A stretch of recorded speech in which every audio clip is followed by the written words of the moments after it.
Subscribe करिए मेरे इस यूट्यूब चैनल अंकित सर क्लासेज को और दबाइए घंटी ताकि आपको आने वाली सभी वीडियो का नोटिफिकेशन मिलता रहे। तो स्वागत है दोस्तों आपका एक बार फिर मेरे इस चैनल अंकित सर क्लासेज पर। दोस्तों रोज की बात मैं आज फिर से आपके सामने हाजिर हूँ आज का करंट अफेयर्स लेकर। आज है 8 मई 2020 और यदि आपने चैनल को सब्सक्राइब नहीं किया है तो चैनल को जल्दी से सब्सक्राइब करिए, क्योंकि डेली करंट अफेयर्स के लिए ये सबसे अच्छा यूट्यूब चैनल है अंकित सर क्लासेज। तो चलिए शुरू करते हैं। सबसे पहले भारतीय मौसम विभाग ने पाक अधिकृत कश्मीर और गिलगित बाल्टिस्तान को शामिल किया। भारतीय मौसम विभाग ने जम्मू और कश्मीर, गिलगित बाल्टिस्तान, लद्दाख और मुजफ्फराबाद को जम्मू और कश्मीर के मौसम संबंधी उपभाग में शामिल करना शुरू कर दिया है।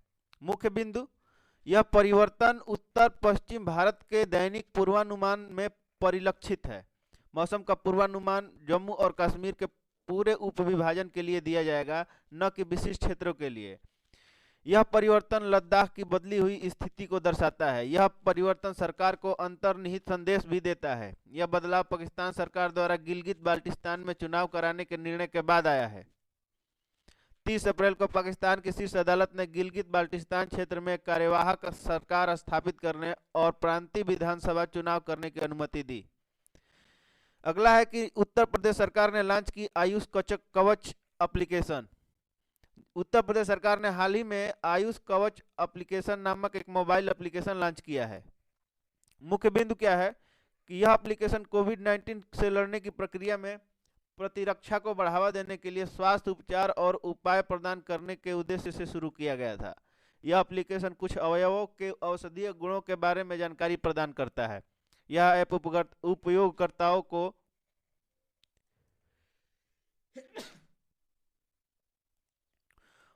आयुष क्षेत्र के विशेषज्ञों से सलाह लेने में भी सक्षम बनाता है। महत्व क्या है कि यह ऐप प्राकृतिक संसाधनों के बारे में जानकारी प्रदान करता है जो प्रतिरक्षा को बढ़ाने में मदद करते हैं। यह एप्लीकेशन इस ऐप को उत्तर प्रदेश आयुष विभाग द्वारा विकसित किया गया था। इससे पहले आयुष मंत्रालय ने कोविड-19 के खिलाफ प्रतिरक्षा बढ़ाने के लिए कई उपाय और आयुर्वेदिक प्रथाओं की शुरुआत की थी। ऐसी ही एक सरकार द्वारा स्वीकृत तथा कबसूरा प्रथा कबसूरा कुदिनेर है। कबसूरा कुदिनेर क्या है? कबसूरा कुदिनेर आमतौर पर श्वसन संबंधी बीमारियों जैसे सर्दी और फ्लू के उपयोग के लिए किया जाता है। यह एक प्रसिद्ध सिद्ध औषधि है। इसमें अदरक, लौंग, अजवाइन आदि सहित 15 तत्व होते हैं। अन्य सिफारिशें जाना जाए का आयुष द्वारा सुझाई गई अन्य पारंपरिक दवाओं में अगाथा रसायनम, कोसबंधा रसायनम, कंधा कषायम, 10 मूल कथुरियम, रसायन शिक्षा और व्यग्रध कस। अगला है कि अधीर रंजन चौधरी को लोक सेवा समिति का चेयरमैन नियुक्त किया गया है। कांग्रेस नेता अधीर रंजन चौधरी को मौजूदा 30 सदस्यों के साथ संसद की लोक लेखा समिति के अध्यक्ष के रूप में 1 वर्ष के लिए फिर से नियुक्त किया गया है। इस समिति को पहली बार 1921 में मॉन्टेग्यू चेम्सफोर्ड सुधार के परिणाम स्वरूप तैयार किया गया था। 1950 के बाद यह समिति एक संसदीय समिति बन गई, जिसने एक गैर आधिकारिक अध्यक्ष के साथ लोकसभा स्पीकर के नियंत्रण में कार्य किया। 1967 में इस समिति के अध्यक्ष विपक्षी दल से चुना जाता है। लोक लेखा समिति क्या है? लोक लेखा समिति एक संसदीय समिति है जो भारतीय सरकार के खर्चों की लेखा परीक्षा करती है। इसकी स्थापना 1921 में भारत सरकार का अधिनियम 1919 के द्वारा की गई थी।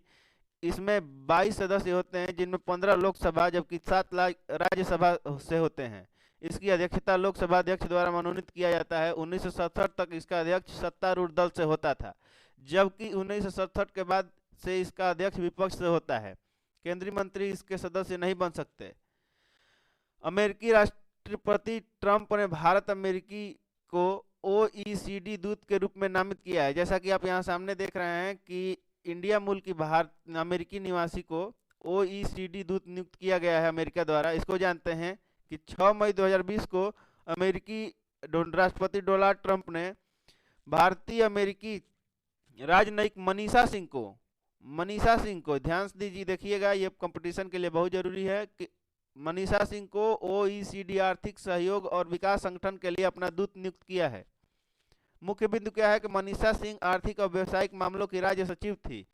अब OECD में अमेरिकी प्रतिनिधि के रूप में कार्य करेंगी। उन्होंने आर्थिक विकास, पर्यावरण और ऊर्जा के सचिव के रूप में भी काम किया था। हाल ही में राष्ट्रपति ट्रंप ने IBRD international bank of reconstruction and development के लिए भारतीय अमेरिकी अशोक माइकल पिंटो को अमेरिकी प्रतिनिधि नियुक्त किया था। IBRD और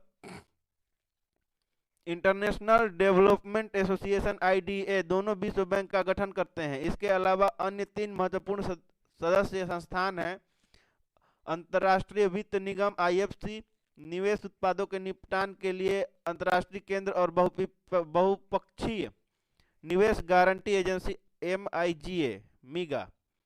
OECD क्या है? Organization for economic cooperation and development. OECD आर्थिक सहयोग और विकास संगठन OECD है। यह विश्व व्यापार में सुधार और वैश्विक आर्थिक प्रगति को प्रोत्साहित करने के लिए 1961 में स्थापित किया गया था। भारत ने OECD की सदस्यता नहीं है। भारत को OECD की सदस्यता नहीं है। भारत OECD का सदस्य क्यों नहीं है? OECD के अनुसार भारत अभी भी एक विकासशील देश है। इस संगठन का गठन विकसित देशों ने किया है। भारत को अभी भी संगठन द्वारा निर्धारित मांगों को मानक को पूरा करना है। Corona virus global response international pledging conference का आयोजन किया गया है। इसको जानते हैं कि 5 मई 2020 को लगभग 40 देशों ने एक ऑनलाइन शिखर सम्मेलन में भाग लिया, जिसे global response international pledging conference का नाम दिया गया था। मुख्य बिंदु क्या है कि सम्मेलन की शुरुआत यूरोपीय संघ ने की थी। अमेरिका और रूस ने इस सम्मेलन में भाग नहीं लिया। इस सम्मेलन में चीन के राजदूत द्वारा प्रतिनिधित्व किया गया था। इस सम्मेलन का मुख्य उद्देश्य कोविड-19 विशेष रूप से टीका विकास के अनुसंधान के लिए धन जुटाना था। फंड क्या था जानते हैं कि यूरोपीय संघ ने $1 बिलियन दान करने के लिए प्रतिबद्धता जाहिर की है। फ्रांस ने $500 मिलियन अमेरिकी डॉलर का योगदान दिया है। सऊदी अरब और जर्मनी ने $500 मिलियन अमेरिकी डॉलर जुटाने का संकल्प लिया है। जापान ने $800 मिलियन अमेरिकी डॉलर से अधिक और योगदान के लिए प्रतिबद्धता व्यक्त की है। इस फंड में से $4.4 बिलियन वैक्सीन विकास के लिए व्यय किए जाएंगे। $2.2 बिलियन उपचार के लिए खोज के लिए आवंटित किया जाएगा और $1.6 बिलियन कोविड-19 के परीक्षण के लिए आवंटित किया जाएगा। सम्मेलन के मेजबान जानते हैं। इस सम्मेलन की शुरुआत यूरोपीय संघ ने की थी। यूरोपीय संघ के साथ सम्मेलन की सह मेजबानी करने वाले अन्य देशों में Canada, UK, France, Italy, Germany, Norway, Japan और सऊदी अरब शामिल हैं। सीमा सड़क संगठन स्थापना दिवस 7 मई को मनाया गया, मतलब कल मनाया गया। सीमा सड़क संगठन BRO ने 7 मई 2020 को अपना 60वां स्थापना दिवस मनाया, रेजिंग डे मनाया। BRO देश के सीमावर्ती इलाकों में आधारभूत संरचना विकास के क्षेत्र में अग्रणी सरकारी संगठन है। 1960 में इसकी स्थापना के बाद यह 2 से लेकर 19 परियोजनाओं के साथ आगे बढ़ रहा है। इसके द्वारा किए गए कार्यों ने देश के दूरस्थ इलाकों में क्षेत्रीय अखंडता और सामाजिक आर्थिक उत्थान को सुनिश्चित किया है। सीमा सड़क संगठन के बारे में थोड़ी जानकारी लेते हैं। BRO क्या है? सीमा सड़क संगठन BRO भारत के सीमांत क्षेत्रों में सड़क नेटवर्क का निर्माण तथा प्रबंधन करता है। यह संगठन अफगानिस्तान, भूटान, म्यांमार और श्रीलंका में भी अधोरचना निर्माण कार्य करता है। इसकी स्थापना 7 मई 1960 को की गई थी। इसका मुख्यालय नई दिल्ली में स्थित है। शांति काल में सीमा सड़क संगठन BRO के कार्य निम्नलिखित हैं: सीमा क्षेत्र के operational road infrastructure of general staff का विकास एवं प्रबंधन, अंतर्राष्ट्रीय सीमा से लगने वाले राज्यों के सामाजिक आर्थिक विकास में योगदान देना। युद्ध काल में BRO के कार्य निम्नलिखित हैं: ओरिजिनल सेक्टर तथा रीडिप्लॉयड सेक्टर में लाइन ऑफ कंट्रोल का प्रबंधन, माने LOC का प्रबंधन। युद्ध प्रयास के दौरान सरकार द्वारा सौंपे गए अतिरिक्त कार्य क्या है? अतिरिक्त कार्य भी उनको दिया गया है। चलिए अब जानते हैं कि आज के मुख्य समाचार 8 मई 2020 का क्या है। प्रतियोगी परीक्षाओं की दृष्टि से महत्वपूर्ण 8 मई 2020 के मुख्य समाचार निम्नलिखित है। राष्ट्रीय क्या है कि लोकसभा में कांग्रेस के नेता अधीर रंजन चौधरी को संसद की लोक सेवा समिति, लोक लेखा समिति का अध्यक्ष के रूप में नियुक्त किया गया है। कोविड-19 central mechanical engineering research institute CMERI Durgapur ने contact ductless soap cum water discharging विकसित किया है। कोविड-19 का भी यही है कि सरकार ने फीचर फोन या लैंडलाइन वाले लोगों के लिए Aarogya Setu IVRS interactive voice response system सेवाएं शुरू की। CSIR ने IGIB institute of genomics and integrative biology और टाटा सन्स कोविड-19 के तेजी से सही निदान के लिए नो हाउ के लाइसेंस के लिए समझौते पर हस्ताक्षर किए हैं।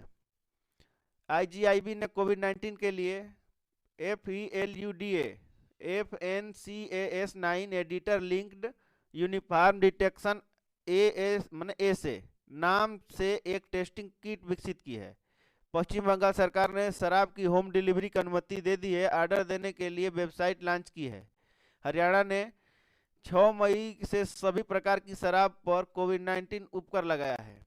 आर्थिक करंट अफेयर जानते हैं कि सरकार ने आर्थिक मामलों के सचिव तरुण बजाज को रिजर्व बैंक सेंट्रल बोर्ड में निदेशक के रूप में नियुक्त किया गया है। भारत ने 2018-19 में BEE bureau of energy efficiency द्वारा ऊर्जा दक्षता पहलों के माध्यम से 89,122 करोड़ रुपए की बचत की है। ऊर्जा मंत्री RK सिंह का यह बयान है।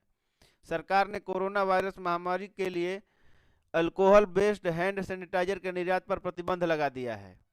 सरकार जैविक उर्वरकों के उपयोग को बढ़ावा देने और रासायनिक पोषक तत्वों की खपत को कम करने के लिए 1 लाख गाँव और जागरूकता अभियान चलाएगी।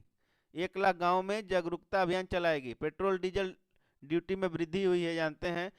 केंद्र ने पेट्रोल और डीजल पर क्रमशः 10 रुपये और 13 रुपये प्रति लीटर की बढ़ोतरी की है। खुदरा कीमतों में कोई बदलाव नहीं होगा क्योंकि कच्चे तेल की कीमतों में गिरावट के कारण तेल विपणन कंपनियों द्वारा मूल्य वृद्धि को अवशोषित किया जाएगा। रोड एंड इंफ्रास्ट्रक्चर सेस को पेट्रोल और डीजल दोनों के लिए 8 रुपये बढ़ाया गया। विशेष अतिरिक्त उत्पाद शुल्क SAED क्रमशः पेट्रोल और डीजल के लिए 2 रुपये प्रति लीटर और 5 रुपये प्रति लीटर बढ़ाया गया। चलिए आज का ये करंट अफेयर्स यहीं समाप्त करते हैं दोस्तों।